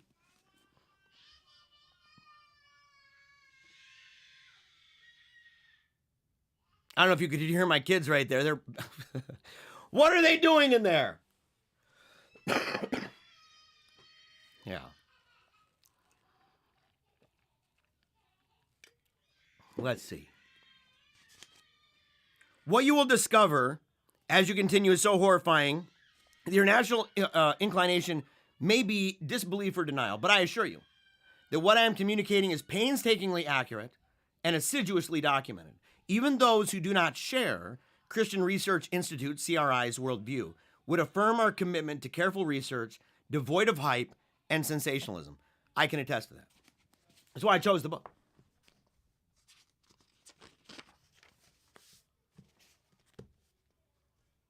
And who was blocked, by the way? Who was that? So, okay, part 2 is what we're going to go into right here. We're gonna end on part 2 about the mythology, because these are going to be some of the quotes that you're going to hear later on in the program. Okay. The following tale is a composite, and I'm only going to cite portions of it. I'm not going to read the whole thing, because that's what Hanengraaff does. So you'll be able to read the whole. You'll be able to hear the whole thing being read. And anytime that there's a quote, or anytime that there's a footnote that cites something, he provides in the audio, he provides the actual quote audio of the quote. And that's available. We'll play that live over on Telegram. No monetization. I'm not trying to take anything from it. I'm not trying to benefit financially or anything. I'm just wanting to and plus it'll let you know, it'll let you hear what I used to hear. So I hope that's okay. Such as Joel Osteen, Joyce Meyer, Creflo Dollar, Benny Hinn, Kenneth Copeland, Kenneth Hagin, Frederick Price, Miles Monroe, T.D. Jakes, Paula White, Juanita Bynum, John Hagee, and many others. While not all the faith teachers hold to every aspect of this tale, they have all made substantial contributions to both the production and proliferation of these aberrations and heresies. Let's begin. Once upon a time, long, long ago, on a faraway planet. Okay, and actually, let's go ahead. I'm going to take this off. Every time that I do that, that is a footnote. And I believe that is where every time I raise my hand, you're going to be able to, that when you go afterward to the Telegram chat right after the show, when you go there and we play that video, you're going to hear this. There lived a good God. This God was very much like you and me. A being who stands about 6 feet 2 inches to 6 feet 3 inches tall, weighs a couple of 100 pounds, and has a handspan of about 9 inches. This God could actually visualize beautiful images in his mind and then turn them into reality by utilizing a special power called the force of faith. He decided to use the force of his faith to create something superb and special. In fact, this world would become so wonderful that it would actually feature an exact duplicate of the mother planet where God lived. Where God lived. So the mother planet, so you got the mother planet on another planet, and God is using the imagery. He's able to imagine. He's like, okay, I'm visualizing this, and he's 6 foot something tall. So God, is physical and stuff, 6 foot tall, has a hand span of 9 inches. He was able to visualize these images, and that he called these things into power by a force called faith. And that what we're seeing here is an exact replica. As the details developed within God's mind, God suddenly found himself focused on an exact duplicate of himself. Throwing all caution to the wind, God spoke, and suddenly out of the pristine soil of planet Earth, there arose another God. And let me backtrack for a second. I mean, this is, I guess, breaking it down. An exact duplicate. Likeness. It was a carbon copy in these people's minds. There arose another God. A God spelled with a small g, but God nonetheless. As the image of this little God took form, God saw that he had literally outdone himself. For there, before his very own eyes, stood another God, an exact duplicate of himself, including size and shape.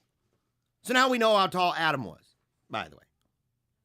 So, and by the way, not just for size and shape, but even more importantly, God had finally done it.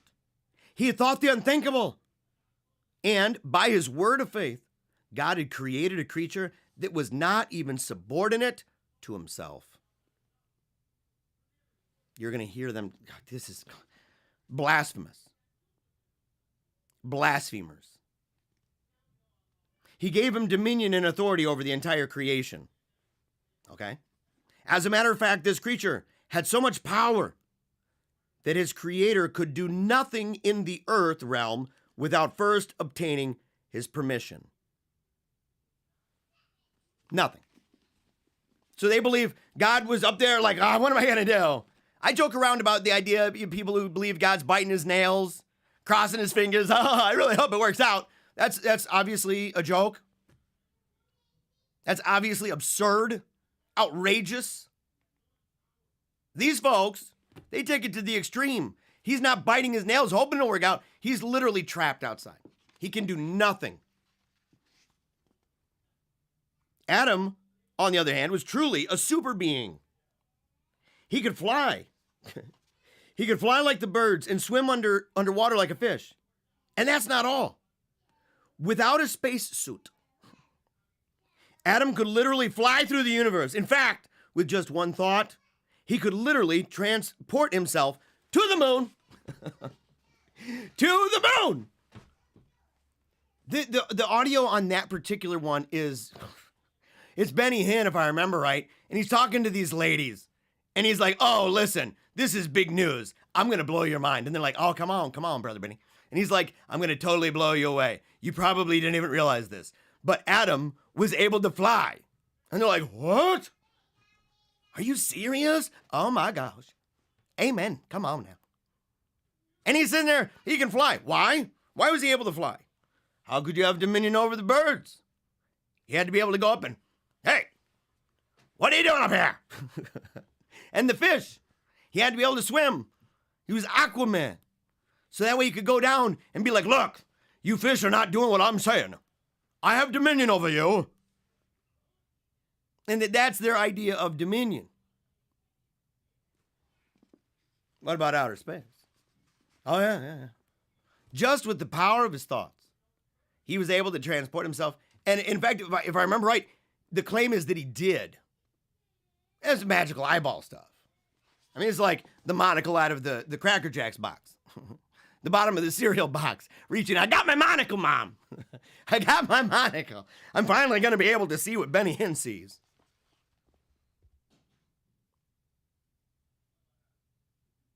Adam, so he was truly a super being, went to the moon, obviously.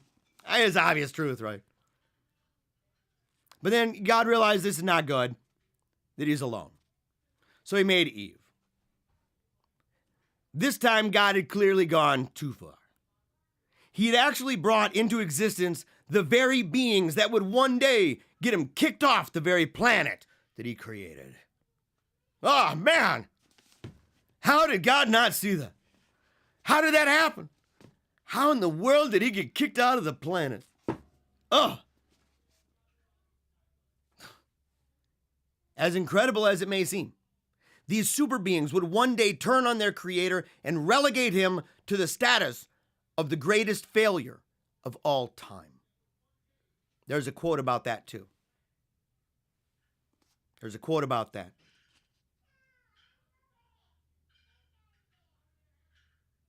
The devil, through Adam, became the god of this world.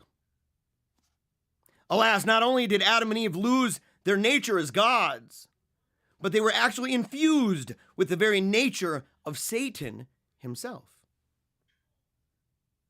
Adam had become the first person to be born again. He was born with the nature of God and born again with the nature of Satan.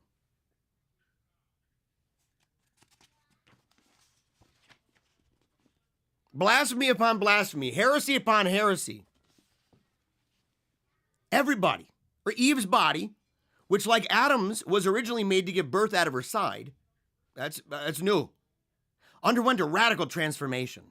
From that moment on, she and her female offspring would bring forth children from the lower region of their anatomies. They mentioned that, of course. God was banished from the earth. Satan now had legal rights to the earth and all her inhabitants. And God was left on the outside, desperately searching for a way to get back in. Quote, ding. God in a flash had become the greatest failure of all time. Ding. You're going to hear every one of these things. You will hear them. You will hear them say these things. God began speaking into existence the picture of the Redeemer that he painted on the canvas of his conscience. The second Adam was named Jesus. And as Abraham's descendant, Jesus was wealthy and prosperous. Mega bucks. He lived in a big house. Ding. Handled big money. Ding. And even wore designer clothes. Ding, ding, ding, ding, ding. Some of his followers caught on so well that they became rich beyond comprehension. In fact, the Apostle Paul was loaded. He was rolling in the bucks. He was like Scrooge McDuck jumping off a diving board into a big pool of gold coins. All you got to do is follow him as he follows Christ. And what he means by that is you're going to be following him inside of a Rolls Royce, inside of a DeLorean. And that's just the beginning. There's more. Some of his followers caught on so well that they became super rich. But Jesus, there's this place, this garden called Gethsemane. Jesus moved into the final stages of a process that would transform him from an immortal man to a satanic being. And actually, yeah. And would in turn recreate men as little gods. Now, and this is where you get this idea. They'll say, well, you guys, what about theosis? Or what about the infusion of grace? What about this? And you go, yeah, your Christology is super dupe whack. Your understanding of this whole process is super dupe whack. Don't act like you're piggybacking on St. Athanasius. And these little gods would no longer be subject to the scourge of sin, sickness, and suffering. As part of the process, Jesus would have to die a double death on the cross. he would have to die spiritually as well as physically. If physical death had been enough, the two thieves on the cross could have atoned for the sins of mankind. No, the real key was spiritual death and suffering in hell. And then one day, upon a cruel cross, the crystal Christ, the paragon of virtue, was transformed into a defiled demoniac. The lamb became a serpent. Blasphemy. Blasphemy. This is so ragingly heretical. And again, ding, you will hear them say this. And it's this stuff that when people like Hank Hanengraaff and people like me and people like others, when people bring it up and talk about it, that's the kind of person that Benny Hinn and company threaten and say, you're in danger. Your children are in danger. You're coming against me for teaching this nonsense? How dare you? How dare you come against me for teaching that Jesus was a demoniac?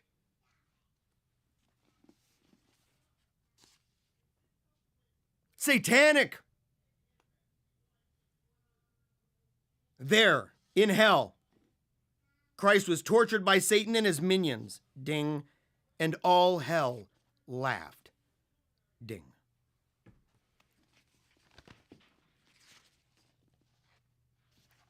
I just want to just take a second and just say, look, some people might say, why is this so important? Do you know how many people are infected with this stuff? They're not rich for no reason. They don't have mega churches for no reason. They don't have media empires for no reason. Even people in the chat have said that their family, that they have family members that get wrapped up in this sort of thing. They're literally following people who are peddling some of the most blasphemous, demonic heresies that have ever been. By the way, thank you, the traditional Thomist. I appreciate it, buddy. Yeah, thank you. Satan had fallen for God's trap in hell. Ding. You see, Satan had blown it on a technicality. He dragged Jesus into hell illegally. Ding. Alas, Satan and his demonic hosts had tortured the emaciated, poured out, little wormy spirit of Christ without legal rights. Ding. Quotes. Hear them in their words after the show. Go to the Telegram chats down below. You will hear it. This sounds outrageous. This sounds like, how could Grammy and Gramps possibly believe this stuff? How could they possibly, hear this and not flee? How could TVs be playing it and we're all like, oh yeah, it's just a Protestant channel?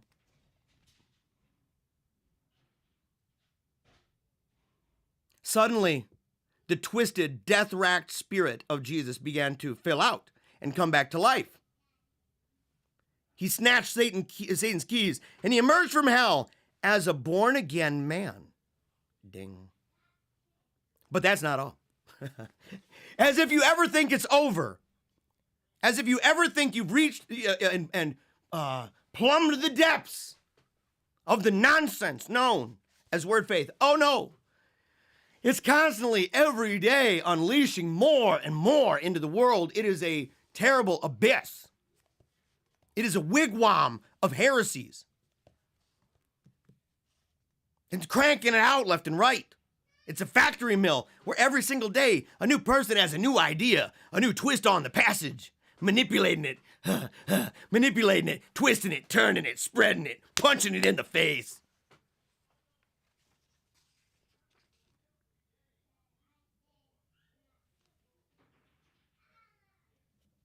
Boomers might be paying the money, man, but their universities are doing just fine. And more people, it's kind of like, it's kind of like when we talk about in the comments, somebody said mostly boomers and stuff. A lot of them, yes. A lot of them are boomers that are falling for this stuff. But it's not just boomers buying Osteen, or going to Oral Roberts University, stuff like that.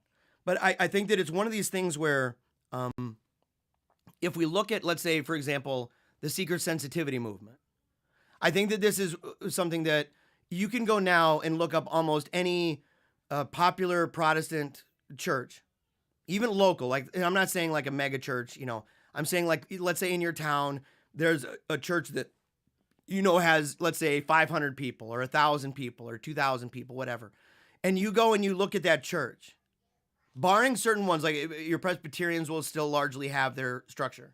But if they're at all evangelical at all, at that point, if you go and you look it up, they're going to have the same flow of things. In fact, if you want to know the iconic example, and this is how crazy it is. We went recently and we did this with churches in Battle Creek, Michigan. We looked at a bunch of them that we grew up attending. We'd go and check out different ones. I had friends in different youth groups, so I'd go and hang out with them and stuff. So I was really familiar with the scene. And there's only like, I think there's 30-something thousand or 40,000 people in the city. So it's not gigantic. It's decent size though. And so you kind of know the town.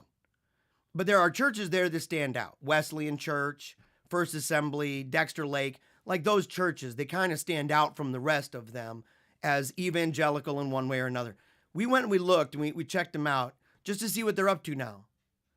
They all look the same. They're all the same. It was remarkable. The same flow of everything. And if you want to know what I mean, go look up contemporavant. Look up, contemporavant. Like contemporary and relevant, like together. Contemporavant. And then look and put with it Sunday morning or Sunday morning parody.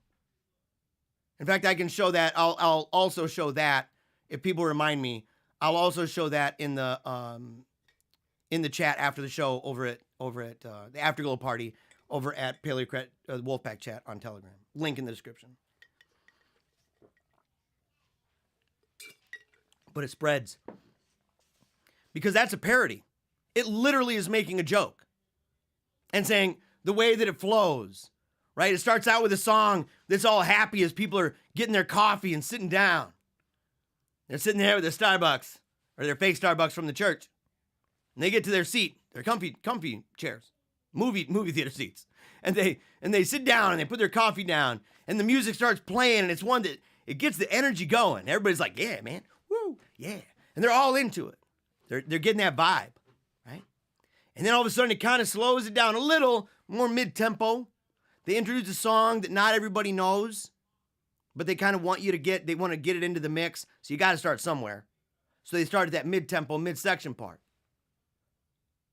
And then somebody comes up and welcomes everybody. Hey, everybody. Da-da-da-da-da. Normally it's a kind of jazzy guy. You don't want boring Bob up there. You want somebody who people can relate to. Oh, I like that guy. Hey, he's a cool guy. And he's like, all right, let's go. And then you're back to the music again. And then you're to the offertory. And then as the offertory is winding down, it kind of slows it down, music's playing, and the pastor comes up and leads a prayer. Followed by maybe a projector screen with some kind of a video feature. And after the video feature, he sits at a chair with one of those circled round tables. Right? In color coordinated outfits with the background. Doing his thing. But no longer that heavy duty pulpit anymore. It's now this stool. And he relates. And after that's done, brings the worship team back up, playing the song as they invite people for prayer or whatever, and plays the music to get people back into it. And then they play music and they release everybody. That is infected. You can see, I challenge you, go and look. Look up a bunch of your local churches that you haven't gone to. Look, they all did video. It's all there because of COVID. So go and look it up and find out how many of those places follow that model. That's the way this kind of thing spreads. Most of those people probably don't even know about that contemporavant Sunday morning parody. They probably don't even know. And yet we can laugh and say, dude, literally you guys did that? That's your jam now?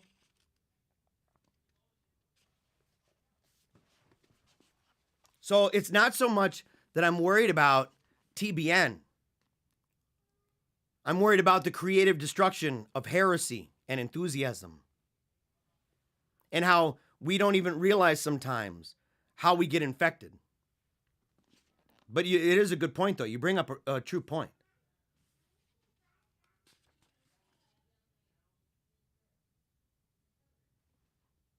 Right here. Let's see. But that's not all. You see, because Jesus was recreated from a satanic being to an incarnation of God. Oh, recreated.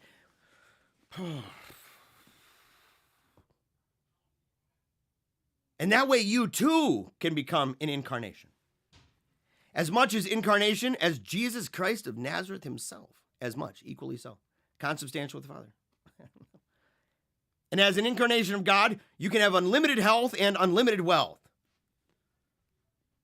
But these guys still keep growing old. These guys get weaker and weaker all the time. A palace like the Taj Mahal with a Rolls Royce can be in your driveway. Ding. And if I could shock you, and maybe I should, you, my friend, are a little Messiah running around the earth. Ding.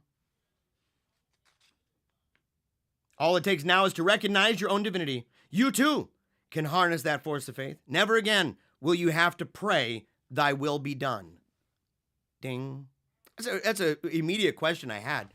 You know, when I first read it, I was like, well, if they believe that, what would be the Lord's Prayer? A lack of faith. Rather, your word is God's command. Ding. By simply using your tongue, you can literally speak whatsoever you desire into existence.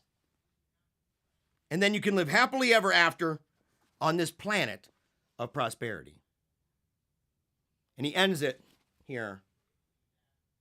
He ends it by saying that what you have read is a composite of the writings and ramblings of some of the most powerful and prolific prosperity preachers operating within Christianity today. Teachers who are systematically turning the truth into mythology. I want to say, in closing, man. And by the way, this is going to be, I think, a really cool series. I think that the research is impeccable on this, and I really encourage you. I hope that you share this with your friends. If you haven't liked and commented and shared and subscribed, if you haven't done that, I ask that you do. I sincerely hope that you see in this show, that you see it as a valuable tool for maybe people that you know. And that's one of the reasons why I try to have fun with it. But also try to make sure that I'm verifying these things and that I'm using sources that are not prone to sensationalism. And that's a hard thing to believe when you just heard this, which is why I want to verify that by saying just go to, and again, I'm not telling you to go to my Patreon. I'm not telling you to go to my website. I'm telling you to go to the free app Telegram, go to the Wolfpack chat in the description below, and join a call that's like a Skype call. You don't have to talk. You don't have to show your video. You don't have to nothing. You can just be in the chat listening, and you will be able to hear the actual audio clips of these people saying the things that are said in here. And so make sure that you share these things. And if you've got stories yourself, if you have stories and experiences with any of the groups that I'm talking about, any of them, please feel free to let me know. In fact, there's an email in the description, but Telegram's the best for it. It's a DM, so I get to DM. I can share audio, video. There's no limit like there is with Gmail. I hate Gmail, by the way. I loathe it. Like, I just do. I hate even having to get on. And I'm like, you can literally call me on Telegram. You know, if you ask for contact information and you want to talk, we'd be able to do that. And that's a way to do voice chat. It's a way to do video chat. It's a way to do DM, to share files, to share raw video. You could share video clips, audio clips, doesn't matter. Pictures, anything. All in that one place. And so I encourage you to do that. But I'll tell you the last little story here. So you can see how it goes kind of off the rails. I mean, obviously, in a bazillion directions. I mean, this is opening up avenues for serious spiritual danger, eternal danger in so many directions. That's what, it's literally like a hub in a way. It's similar. Modernism would be, right, all of these things. It's similar to this in the way that it functions, that it's like a hub and you have these offshoots, but from that source fly a whole bunch of various heresies and enthusiasms that get blasted out here and there. And people pick them up to different degrees, embrace them to different degrees. And they shroud it, right? They swaddle that with prosperity, messages of prosperity and of health, flashy smiles, sparkling eyes, lots of money, even maybe put it hid in their walls. But I went to a revival one time. It was a dude that I knew, Pastor Larry. And Pastor Larry was a curious fellow. Him and his wife. They were kind enough. I mean, he started a storefront church of some kind in Battle Creek. And I don't know where he was ever ordained. It doesn't really matter. From our perspective, it's, whatever. And so, but he started a storefront church. And my buddy went to these revivals because he was having revivals. And he's like, look, man, you got to go, Jeremiah. You got to check this out. This revival is like mega dope. Dude, God's doing amazing things.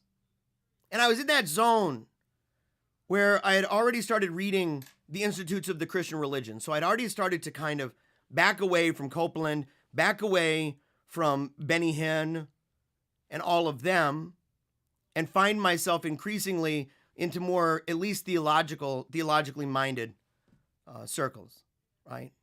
Academically minded even.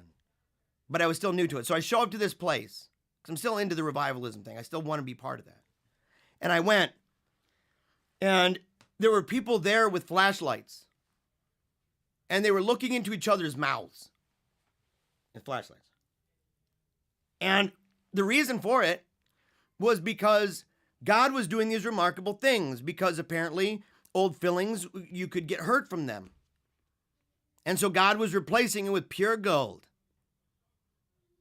And God was putting gold dust into the binding of Bibles.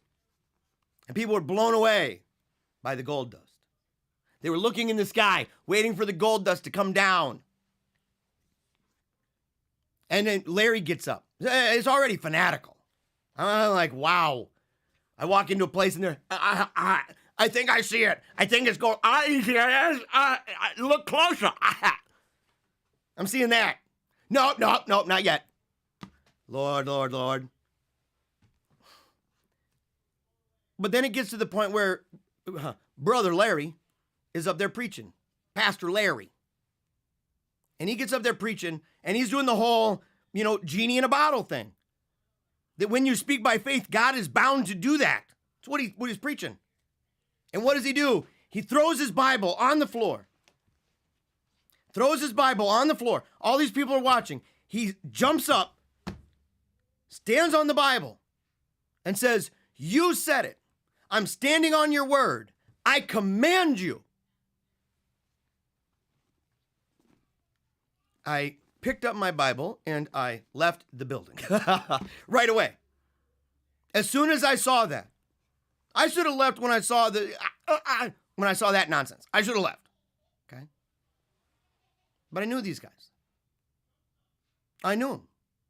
I golfed with them in a golf league. That is not just outrageous. That is literally the kind of thing that you really do wonder, it would be nice, Lord, every once in a while, if lightning could strike. Every once in a while, wouldn't it be nice? I guess I'm grateful for God's grace because God's been extremely gracious to me. And lightning can really kill. And then you're stuck with the judgment after that. At least this is affording time. And so I hope that this program, as we move forward talking about this, and the groups that we continue to talk about after this, the groups in the Enthusiasm Now series that we're doing, continuing the great work of Monsignor Ronald Knox, doing our best, right? Passing on the torch. We will take it, Monsignor Knox, and we're going to run with this. We're going to do our best. But to use these videos to reach out to your family, to reach out to your friends, to reach out to your loved ones that have bought into this kind of a thing, or that would just simply enjoy the conversation and enjoy the fun and might find something of great value in this show. Okay? I appreciate it again. Remember, let's see here. Remember to go over, there's that link right down in the description below. I'm not even joking. As soon as this ends, as soon as my daughter says never give up, or that she wanted people to dream bigger thoughts, you'll see my daughter at the very end. As soon as that's done, I'm cranking up the live stream. So I'm going to go over to Telegram, to the Wolfpack chat. Find the link in the description below. It's easy. It's easy. And we're going to go through, we're going to play the video of Hank Hanengraaff reading that. So you can hear it in your own, you can hear for yourself. It's the only time we'll have to do that ever. But I felt that it was important because if that's true, and you can see the kind of research that he does on that you don't have to go looking and scrambling for yourself. You can hear it for yourself. That if you see that from that point forward, you can say that's the level of scholarship that this guy believes in on this topic. And you can also trust that I expect scholarship on these issues too. There's some books that I will not use for different topics that we'll talk about, even ones that are otherwise known as very popular books. And if I use them in those fields, if I use them, it will be with a certain amount of reservation and criticism. Make sure, if you love the show, and I know you do, make sure to find us on Telegram. We have a book club. They're gonna talk about spiritual friendship. We have a Wolfpack prayer chain, over 200 prayer requests right now. People praying every day for the intentions of the PaleocratDiaries Wolfpack chat. And so make sure to go over there. Any of your prayer requests at all. We always love to do it. We keep a catalog of it and everything. Interviews, speeches, inquiries, contact PaleocratDiaries@gmail.com. Of course, check us out on Patreon and the website. You can find all that below. Every single dollar, every single penny that we make goes towards my kids' education at Sacred Heart Academy in Grand Rapids. We're grateful. Until next time, never give up. Keep on smiling. And memento mori. I wanted to make people dream bigger thoughts.